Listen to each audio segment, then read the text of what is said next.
আসসালামু আলাইকুম, আমি হাসিফ হাসান। এই মুহূর্তে আমার হাতে আছে আইফোন 14 প্রো ম্যাক্স, মানে 3 জেনারেশন আগের ফোন। আমি এখন চেক করব যে যদি আপনি আইফোন 14 প্রো ম্যাক্স কিনতে চান ক্যামেরা হিসাবে, যে ভিডিও বা ছবি যাই বলুন, ক্যামেরার জন্য যদি কিনতে চান, আসলে 3 জেনারেশনের আগের ফোন এটা কেমন হবে। এই ফোনের বর্তমান প্রাইস 1,14,000 টাকা। আপনার 60 থেকে 80,000 টাকার মধ্যে সেকেন্ড হ্যান্ড পেয়ে যাবেন। এটা ব্যাটারি হেলথের উপর নির্ভর করে।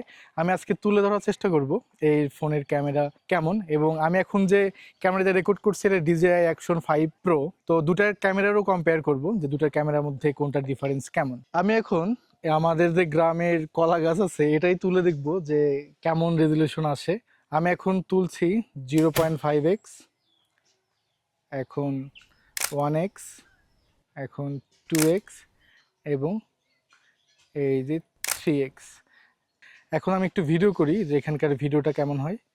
0.5x দিয়ে ভিডিও করছি, এরপর 1x, 2x এবং 3x। তবে আইফোনের ক্যামেরাটা জোস, বিশেষ করে ভিডিওর জন্য একদম পারফেক্ট। এখন আমি আরেকবার ক্যামেরা টেস্ট করব। 0.5x, এরপর 1x, এরপর 2x এবং এরপর 3x। এটা পুরোপুরি সূর্যের দিকে, যার কারণে একটু অন্ধকার দেখা যাচ্ছে। আমি এখন জুম করলাম 10x, 10x দেখি কেমন দেখা যায়।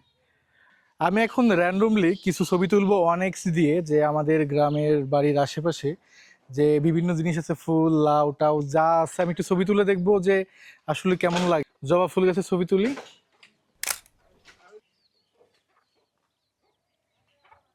আর একটা লাউ গাছের ছবি তুলি, একটা লাউয়ের ছবি তুলি।